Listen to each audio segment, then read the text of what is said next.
ඉගෙනීම බඩුවත්තකි එහි ඵලය මල්ලිත්තකි. ඉතින් මෙන්න මේ ඉගෙනීමෙන් ලවත් කණමු යන මාතෘකාව ඔස්සේ වදන් පෙළක් ඔබ හමුවේ තබන්නට මතකට අවසරය.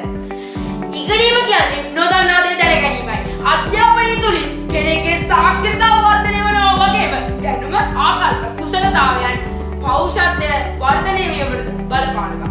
අප ඉගෙනගත් දෙයක් කිසිම කෙනෙක්ට හොරෙන් ලබා ගන්නට බෑ. ඒ වගේම කිසිම දෙයකට ඒක විනාශ කරන්නට බෑ. දෙමාපියන්ගෙන් වැඩිහිටියන්ගෙන් පාසලෙන් විශ්වවිද්‍යාල වැනි අධ්‍යාපන ආයතන වලින් ස්වයං අත්දැකීම් වලින් සමාජයේ අපට අධ්‍යාපනය ලබා ගන්නට හැකියාව තිබෙනවා.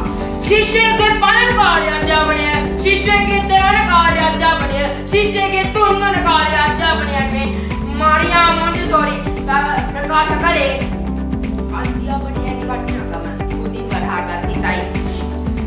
කල් යුගයේ ඉඳන් අද අප ජීවත් වන අති තාක්ෂණික යුගයේ දක්වා අපට දියුණු වීමට මේ අධ්‍යාපනයේ මහත් රුකුලක් වුණා. වෛද්‍ය, ඉංජිනේරු, තාක්ෂණික විද්‍යාව වැනි විෂයන් හොඳින් හදාලා වෘත්තිකයන් කොතරම් මෙයක් මේ ලොවට ඉටු කරාද. ඇල්බර්ට් අයින්ස්ටයින්, සැටියා නෙඩේලා, මහත්මා ගාන්ධි, ආදර් සී ක්ලාක් වැනි විද්වතුන් ඔවුන් එක්රැස් කරගත් දැනුම මේ මානව සංහතියට කොතරම් උදව්වක් වුණාද. නෙල්සන් මැන්ඩෙලා ජනාධිපතිතුමා ලොව වෙනස් කිරීමට ඇති බලවත් ආයුධය අධ්‍යාපනය යනුවෙන් ප්‍රකාශයක් කළා. අධ්‍යාපනය සහ දැනුම වැඩි කර ගැනීමට අවශ්‍ය බව සෑම ආගමකමද ප්‍රකාශ කළ තිබෙනවා. ශ්‍රී ලංකා ජනරජයේ වූද වාර්ෂික මුළු වියදමින් 14% වඩා වැඩි ප්‍රතිශතයක් මෙන්න මේ අධ්‍යාපනයට යොදවා තියෙනවා. මේ අධ්‍යාපනයට කරනු ලබන කිසිදු වියදමක් අපද යන්නේ නැහැ. ඒවා අනාගතයට කරනු ලබන ආයෝජනයක් වැඩි.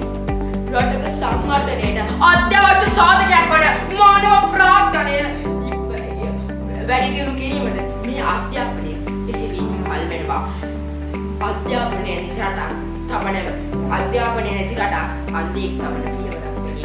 නමුත් අධ්‍යාපනයෙන් එවි විවෘත මනසක් ඇති රටක් අනාගතයට ආලෝකයක් වෙයි. ඉතින් නම් සියලු දෙනාම ඉගෙනීමෙන් ලොව අත්අඩංගු යන්න නැවතත් මතක් කරමි.